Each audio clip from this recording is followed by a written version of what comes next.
بسم اللہ الرحمن الرحیم لا حول ولا قوۃ الا باللہ۔ السلام علیکم، میرا نام سعید راجپوت ہے اور آج کی ہماری ویڈیو انسانی ارتقاء پر قرآن پاک کے موقف کے سیریز کی آخری ویڈیو ہے، اور اس ویڈیو میں بغیر کوئی ریفرنسز دیے ہم اپنی ساری ریسرچ کا خلاصہ بیان کریں گے اور حضرت آدم و حوا کی سٹوری کو بھی قرآن پاک کی مدد سے ریکنسٹرکٹ کریں گے۔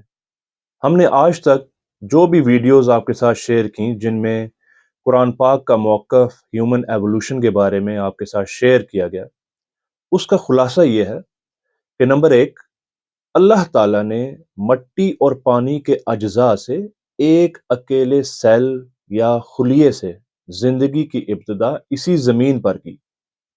اس خلیے کو قرآن پاک نے نفس واحدہ کہا اور سائنس میں اس کو سنگل لیونگ سیل کہا گیا۔ نمبر 2، بغیر کوئی مدت یا ٹائم پیریڈ بتائے ہوئے قرآن پاک میں آتا ہے کہ اللہ تعالیٰ نے اس ایک خلیے میں سے ایک اور خلیے کی تخلیق کی۔ اس پروسیس کو سائنس میں مائٹوسس یا اے سیکشول ریپروڈکشن کہتے ہیں۔ نمبر 3، پھر بغیر کوئی مدت اور ٹائم پیریڈ بتائے اللہ تعالیٰ نے اس ارتقاء کی اگلی منزل سیکشول ریپروڈکشن بتائی۔ اس پروسیس کو سائنس نے مائیوسس کا نام دیا۔ نمبر 4، اگلی ارتقاء کی منازل کے بارے میں قرآن پاک کہتا ہے کہ یہ وہ وقت ہے کہ جب انسان کوئی قابل ذکر شے نہ تھا، اور ان ارتقاء کی منازل کو قرآن پاک میں ذکر ہی نہیں کیا گیا۔ سائنس میں یہ ایک طویل وقت تھا جب انسان کے ارتقاء کی وہ منازل طے ہو رہی تھیں جب وہ ایپس یا بندر تھے۔ نمبر 5، ارتقاء کی ساری بیچ کی منازل چھوڑ کر اللہ تعالیٰ نے ذکر کیا بشر کا، جس کے ارتقاء کا ذکر قرآن پاک میں ان الفاظ میں موجود ہے کہ جب اللہ تعالیٰ اس بشر کو نک سک سے درست فرما لے۔ سائنس کے مطابق یہ بشر ہومو فیملی کی سپیشیز ہو سکتی ہیں۔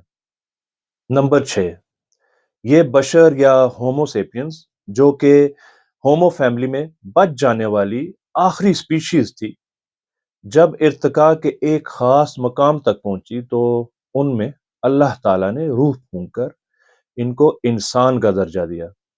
یہ انسان سائنس میں ماڈرن ہیومنز یا ہومو سیپینز کے نام سے پکارے جاتے ہیں۔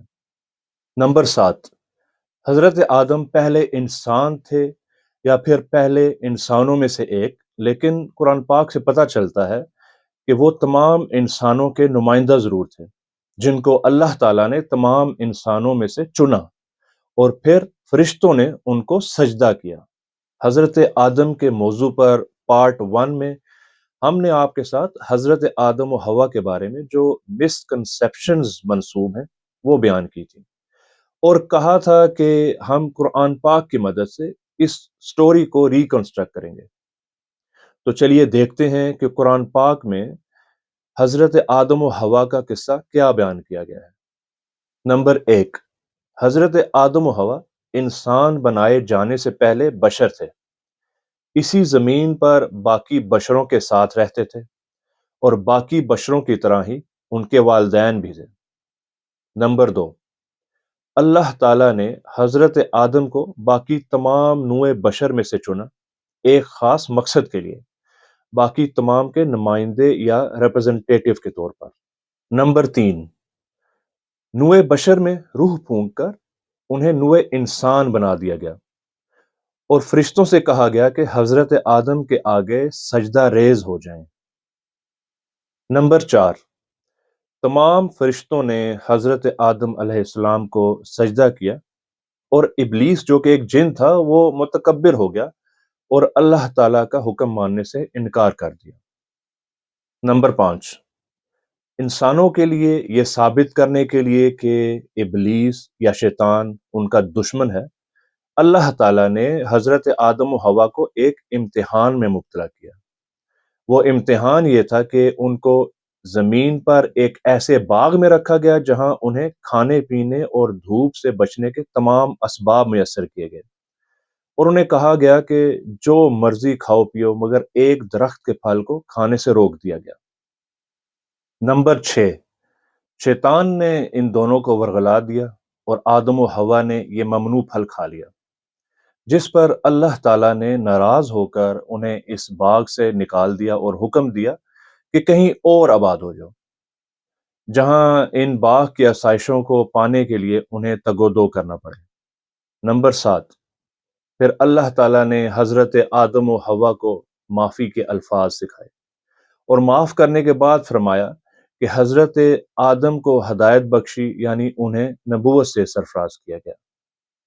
نمبر 8، آدم و حوا کے ہاں صبح و شام بچے پیدا نہیں ہوا کرتے تھے کہ جن کی شادیوں سے دنیا کی آبادی جاری ہوئی، بلکہ حضرت آدم و حوا کے 3 بیٹے تھے، حابیل، کابیل اور شیز۔ نمبر 9، انسانی آبادی حضرت آدم و حوا کے ان 3 بیٹوں سے اور دنیا میں اس وقت بسنے والے باقی انسانوں کے ذریعے ہوئی۔ نمبر 10، حضرت آدم پہلے انسان تھے، اس لیے انسانیت کے نمائندہ کے طور پر تمام انسانوں کو مجموعی طور پر بنی آدم کہا گیا۔ حضرت آدم کا تمام دنیا کے ساتھ ڈی این اے یا نسل کا رشتہ نہیں ہے، بلکہ انہیں انسانوں کا باپ استعارتاً کہا گیا ہے۔ تو یہ تھی میری قرآن پاک پر انسانی ارتقاء یا ہیومن ایوولوشن پر ریسرچ۔ میں جانتا ہوں کہ یہ موضوع ہر کسی کے انٹرسٹ کا نہیں ہے، لیکن میں یہ بھی جانتا ہوں کہ بہت سوں کے لیے یہ موضوع ایمان اور کفر کے درمیان فیصلہ کرنے والا موضوع ہے۔ میں نے اس موضوع پر کتاب لکھ دی ہے، یوٹیوب کی یہ ویڈیوز بنا دی ہیں، اور اس علم کو پھیلانے کے لیے انشاءاللہ تعالیٰ میں کوشش بھی جاری رکھوں گا، لیکن ہدایت دینے کا کام صرف اللہ تعالیٰ کا ہے۔ اس لیے میرا کوئی ٹارگٹ نہیں ہے، صرف ایک دعا ہے، ایک خواہش ہے کہ اگر کوئی انسان میری اس کوشش کی وجہ سے مولد ہونے سے رک جائے یا اسلام میں واپس آ جائے تو یہی میری کامیابی ہے، اور یہ میرے لیے کافی ہے۔ ساحل ادیم صاحب کہتے ہیں کہ وہ مقصد ہی بہت چھوٹا ہے جو آپ کی زندگی میں پورا ہو جائے۔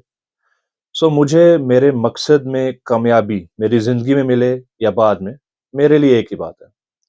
یہ کوشش میں نے سراسر اللہ تعالیٰ کی خوشنودی حاصل کرنے کے لیے کی ہے۔ آپ میرے لیے دعا کیجئے اور میں آپ کے لیے کہ اللہ تعالیٰ ہمیں قرآن پاک کو سمجھنے کی، اس پر عمل کرنے کی اور قرآن پاک سے محبت کرنے کی توفیق عطا فرمائے۔ شکریہ۔